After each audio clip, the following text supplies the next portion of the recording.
Hey folks, I'm Reniac, and this is a follow-up to the Season 8 of Doctor Who retrospective video that I did with Kat, Freezing Inferno, and Kachiri, and that video will have gone up today. And when I say today, I mean the date that I'm recording this audio that you're hearing right now, which is June 19th, 2015. And yes, I'm well aware, by the way, that there was a 3-month gap between the video being recorded back in March of this year and the video being uploaded to YouTube just a couple of days ago. Again, all being well anyway. Suffice to say that there were reasons for this, very good reasons for this, and I will go into detail as to what those reasons were, but not right now. That is an issue for another time. Right now, I'm going to be discussing the upcoming Season 9 of Doctor Who. I don't have anybody with me for this, it's just going to be me talking about all that we know in terms of official information. And I should probably lay down a couple of warnings and ground rules here. I am going to be discussing things that haven't aired yet on television. I am not going to discuss anything like on-set spoilers, filming spoilers, or rumours from newspapers that can't be corroborated, or by and large not anyway. Having said that, I am still going to consider this your spoiler warning, because there are people out there that will want to go into Season 9 completely and totally blind and not know anything about it and then just watch the episodes and enjoy them. And you know what? I completely respect those people. If that's what you want to do, then please go right ahead, and I do not mind if you close the video right now and don't watch a second further. That is entirely your right, and I completely understand if you want to do that. The second ground rule is about the comments section. Now, I don't mind if people want to discuss the things that are going to be mentioned in this video regarding Season 9. Where I draw the line is the aforementioned filming spoilers that I said I'm not going to cover.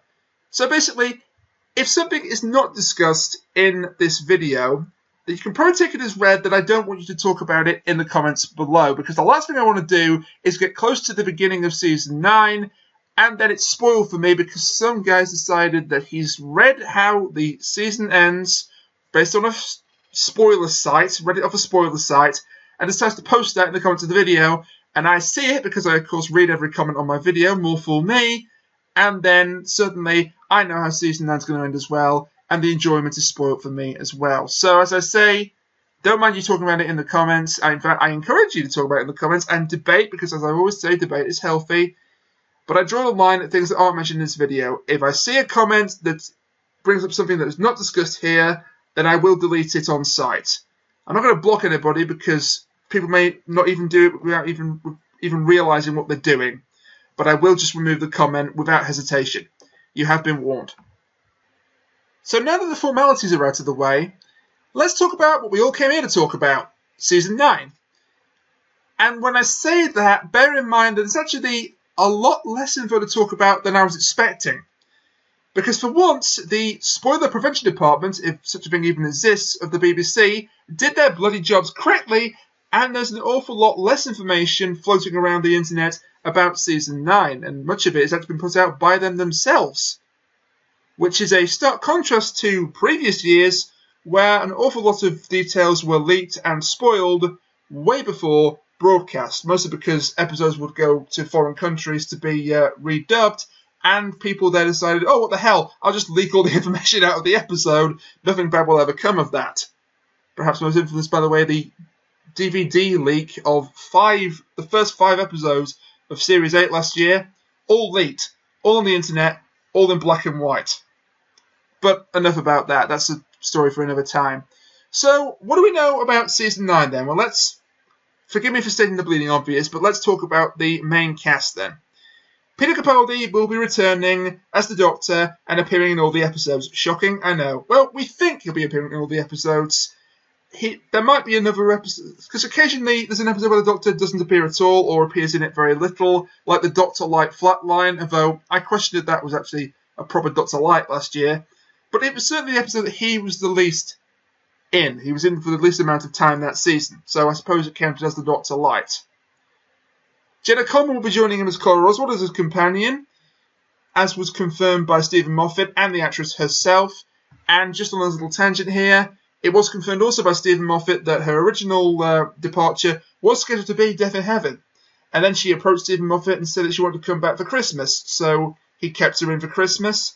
And then he was going to plan to write her out for last Christmas. But then she came to him again and said, I want to be in Series 9, please. And to be fair, he admitted he'd already written an alternate ending where she'd stayed instead of left at the end of that episode. So it was fairly easy for him to do. So there you are, straight from the horse's mouth. She was originally going to be written out in those 2 episodes. But now she's not, and now she's back. We don't know again if she's going to be in all 12 episodes of the season.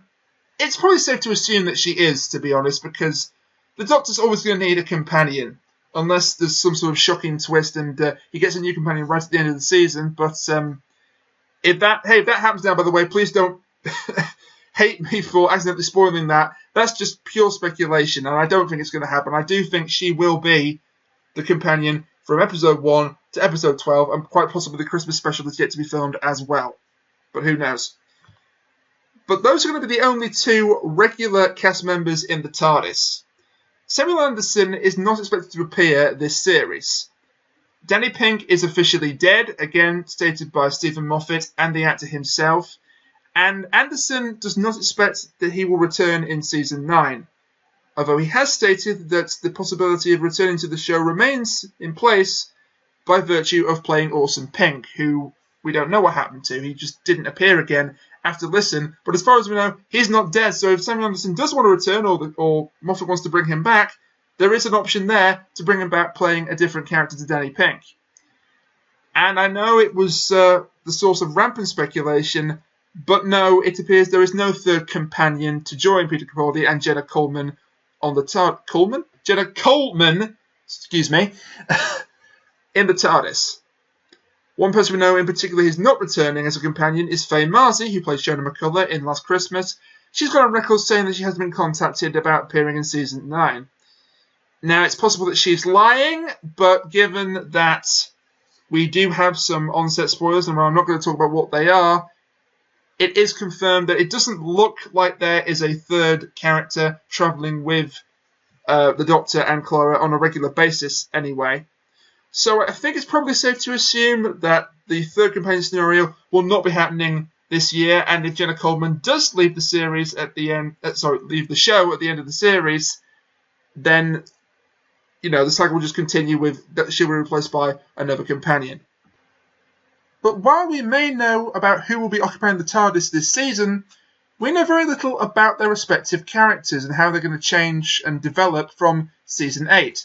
Stephen Moffat has stated in an interview that Season 9 will be tonally the same as Season 8, which is a welcome relief to fans like myself who appreciated the darker change in tone and wanted it to remain, as opposed to becoming a more light-hearted series again. But other than that, can't really do much more than speculate. As I say, given the way that Death in Heaven and Last Christmas played out, you'd expect there would at least be some kind of change in the relationship between the Doctor and Clara. Although having said that, the final few minutes of Last Christmas seems to suggest that he had been forgiven by her and they were going off to have adventures. And that seems to be the theme, by the way, of this season. The mandate put out to the producers and the writers, bigger adventures. That seems to be the running theme of Season 9. So, with that in mind, I'm now going to talk a little bit about the individual episodes, go down what we know about them, like guest cast, setting, bits of story, and other interesting things that we might know about it. And we begin with a two-parter, surprisingly. The first time this has happened since back in Season 6, with The Impossible Astronaut and The Day of the Moon. Now, unsurprisingly, this two-parter is being penned by Stephen Moffat, the showrunner. It's kind of become tradition that the showrunner starts the series off with one of his own stories, whether it's a two-parter or not. This story is going to feature the return of Missy, last seen at the end of Death in Heaven, although, as Freezing Inferno quite rightly stated during our retrospective, if you genuinely believe that that was her being killed off for real, then you've got another thing coming. It was obvious she was going to return at some point. I am a little surprised it's so soon, and I was very surprised that it revealed that she was going to be returning in the opening episodes of the series quite so soon, because I thought they might try and hold on to that, but I suppose the publicity machine, they had to give us something, right? According to producer Brian Minchin, Missy and her character will not be quite as you would expect. Now, whether this implies that Missy is going to team up with the Doctor and Clara, or something else is going to happen, is currently nothing but speculation. Michelle Gomez has stated that Missy has no boundaries in this new series. Although that's not really a surprise because she didn't really have any boundaries to begin with. I mean, she murdered poor Osgood with impunity. She did an awful lot of terrible things in the end of Series 9, end of Series 8, not to mention manipulating the dead. So yeah, the fact that she has no boundaries shouldn't come as a huge surprise. This statement by Gomez does seem to conflict with what Brian Minchin said earlier, but who knows, perhaps they just didn't know what the other was going to say. Maybe they're both right in some strange way, who knows? We'll have to watch the episodes to find out, I guess. In an unprecedented move, episodes 3 and 4 is another two-parter. This is the first time I think this has ever happened, at least in the new series. It may have happened in the old series. I'll have to talk to Freaky Inferno, I guess, to get confirmation on that. But it is another two-parter right after the first one, and it's being described as one of our scariest adventures yet by Toby Whitehouse, its writer. Whitehouse's previous episode credits include School Reunion, Vampires of Venice, The God Complex, and A Town Called Mercy. It's fair to say that's a fairly mixed bag in terms of quality of episode writing, although to his credit, he's also written things like The Game, which was a British spy thriller that aired earlier this year and was pretty darn good, it has to be said, and Being Human, which was a series about a ghost, a vampire, and a werewolf living together. When I say Being Human, I mean the UK version, not the American one.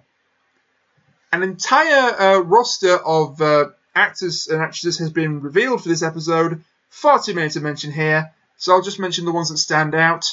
The most notable guest actor for my money is Paul Kaye, who is a veteran of drama and comedy, and he played a character called Thoros of Myr in Game of Thrones, although I personally have yet to see an episode of Game of Thrones, but I do know that he was present for Series 3 of that show. Another notable guest actor is Neil Fingleton, who also had a role in Game of Thrones. He played a character called Magnum Mighty. Now, Fingleton might not be a familiar name to you, but chances are, if you saw him, you'd know about it, because he is Europe's tallest man. He stands at a staggering 7 foot 7 inches.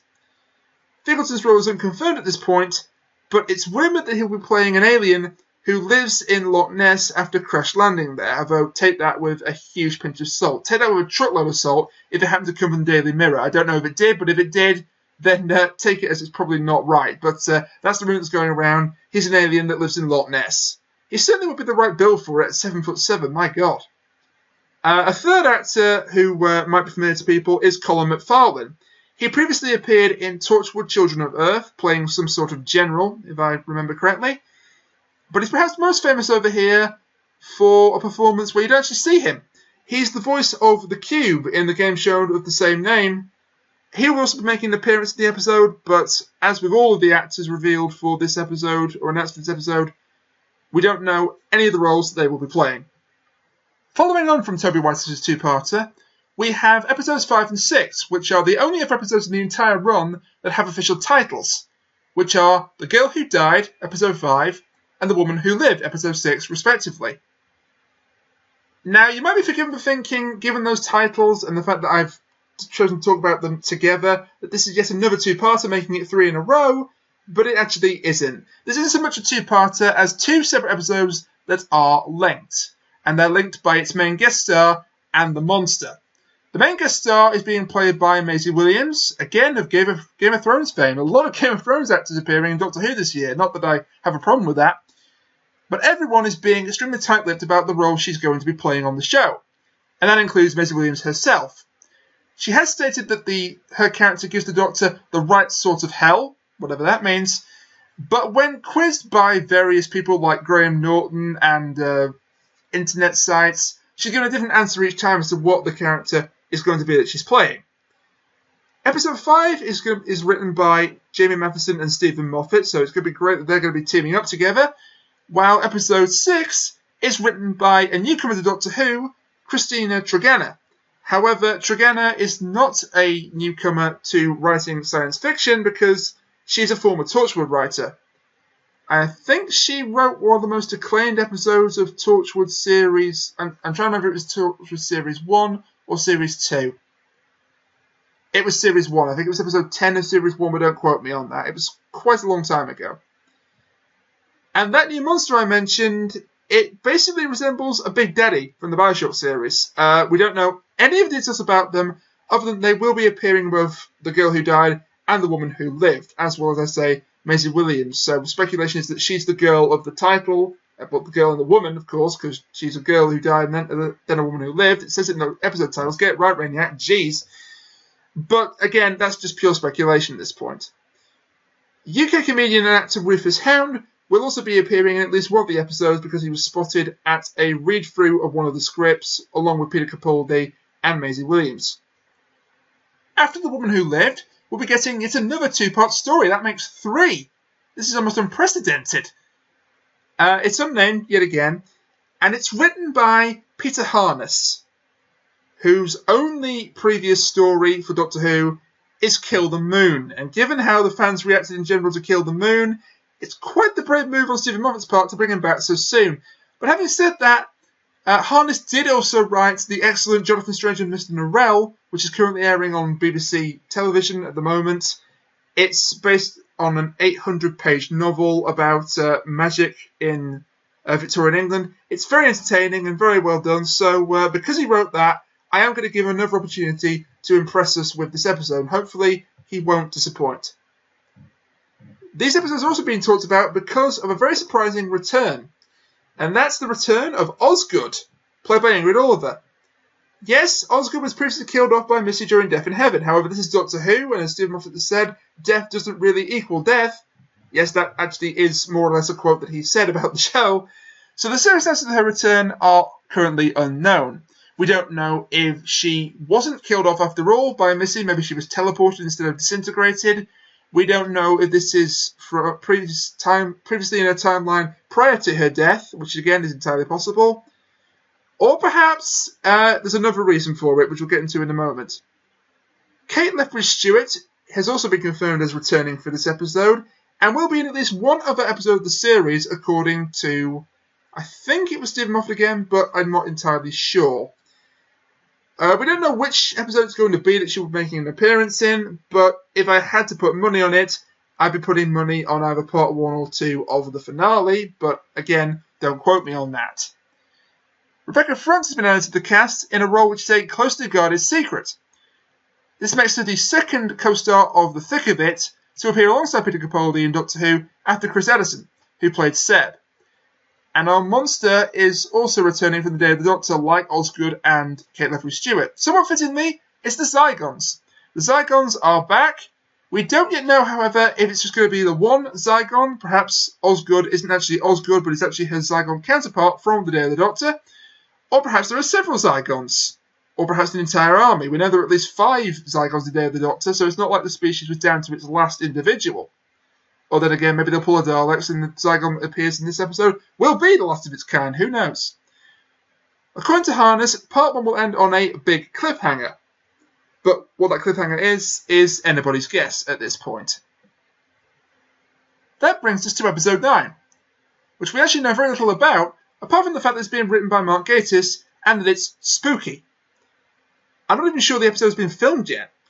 Gatiss did previously hint at the return of the Ice Warriors in an interview, but this was back in 2014 and Season 8 was still being aired at the time, so that could very well be outdated information. Episode 10 is being written by another series newcomer, Sarah Dollard. That makes 2 women, by the way, working on writing episodes for Doctor Who. I approve. I approve wholeheartedly.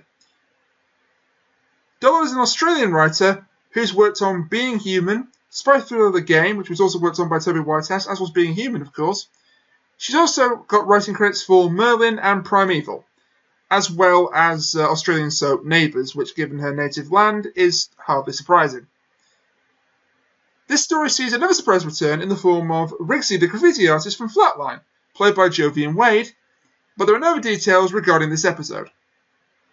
And finally, episodes 11 and 12 are a 2-part series finale penned by Stephen Moffat, as per recent tradition. And by recent tradition, I mean the past 2 years. The end of episode 11 will feature a massive, game-changing cliffhanger that Moffat doesn't believe anybody will see coming. Although in fairness, he's basically said this about every series finale that he's written since the Big Bang. Moffat has also gone on record stating that this is his most challenging script to date, and that writing it left him in a state of panic. So hopefully, by the time episode 11 actually broadcasts and we all see the cliffhanger for ourselves, it'll have the intended effect and it won't disappoint. in much the same way that Series 8's big cliffhanger of Missy actually being the Master, while intended to be a big triumphant reveal, actually fell flat for a lot of people and was quite disappointing for at least 50% of the fan base. That's a guess, but it was about 50%, so hopefully this one doesn't disappoint. It doesn't sound like a broken record. So when exactly is Season 9 scheduled to start airing? Well, we don't actually know. There isn't a definitive release date. Season 8 premiered in the final week of August 2014. So we could be looking at a similar date this time around, but perhaps not. A tweet from producer Nikki Wilson in response to a fan stated, "We'll be back in September." This tweet has since been deleted by Wilson, prompting speculation that she accidentally revealed something she wasn't meant to. However, the fact that she has removed the tweet in question, while that's compelling evidence, you can't state for a fact that it means that it will definitely be on the air in September. Because given the nature of TV schedules and television dates, it's entirely possible that the premiere episode, The Magician's Apprentice, has yet to be added to a finalised schedule. And if that's the case, that means that Wilson doesn't actually know herself when the first episode is going to air, the series. Or she might believe that it is going to air in September, and have been told it's going to air in September, but it's not unheard of for plans to change in the world of TV, and so we could get it in August. I don't think we'll get it before August, because, as I say, I don't think they've finished filming the series yet. And it's very unlikely that we get it after September, because there's 12 episodes to show, one a week, and then of course you've got the Christmas special, and typically they leave a gap, quite a decent-sized gap, between the final episode of the run and the Christmas special. So common sense would probably dictate that September is about the right time to place it. Otherwise there wouldn't be enough time and space to air all 12 episodes. And yes, I realise what I've just done there, saying the word time and space in a Doctor Who related video. Smooth, Rain. Smooth. And that's pretty much it. That's all we know about Season 9, at least in regards to officially released information, and not rumours and spoilers off the set of filming. And although we haven't got nearly as much information as I expected at this time, prior to airing, we've got enough. We've got some very interesting guest stars. We've got some big name actors like Rebecca Front and Rufus Hound, and some very prominent up-and-comers like Maisie Williams to look forward to seeing in Doctor Who. We've got some very interesting sounding stories, although I have to admit, I expected when I was researching this to find that there was a lot more in terms of official synopsis of plots, and there's none of that, which again might lend credence to the fact that it's going to be airing a bit later, and therefore they don't have to actually release any of that information yet. But for me, the biggest piece of news, and the most welcome piece of news, is the number of two-parters in this series. There are 4, plus The Girl Who Died and The One Who Lived, which isn't a two-parter per se, but it is linked. There are 2 linked episodes linked by the guest star Maisie Williams and the monsters, as I've already stated. And that is huge, that's unprecedented, and it's very, very welcome in my opinion, because I've already stated that I was all for the inclusion of more two-parters in the series.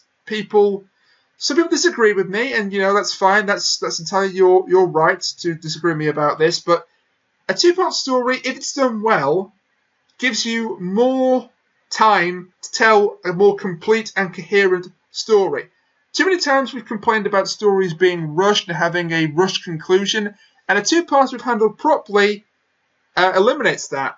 However, I'm not saying that just because the story is a two-parter, it's automatically going to make it great, because we have seen some rather poor two-parters in Doctor Who history as well. So it's going to depend on the quality of the writing, but I have faith. I have faith in Stephen Moffat, and I have faith in the team of writers he's assembled for this year. We've got some old favourites returning, Mark Gatiss and Jimmy Matheson, who is quickly winning a lot of support for him with his brilliant writing last year of The Mummy on the Orient Express and Flatline. We've got some newcomers to Doctor Who, Christina Trigana and Sarah Dawn. As I say, more women writers is always a plus in my book. Some variety in writers means variety of stories and a better breadth of story overall. And then we've got people like Toby Whitehouse and Peter Harness, who are series veterans who are returning. And it's going to be very interesting to see if they can top what they've previously written. So yeah, that's all we know about Season 9. Thank you very much for listening to this video or watching this video, whatever, whichever one you did. And apologies if I spoiled anything, but I think I gave enough of a sufficient spoiler warning to prevent that from happening, at least unless you want it to be spoiled, in which case that's your prerogative. And yeah, it's your prerogative, as I say. So I will be back whenever Season 9 starts to air. It may be September, it may be late August. We don't know, as I've stated. With a review of The Magician's Apprentice.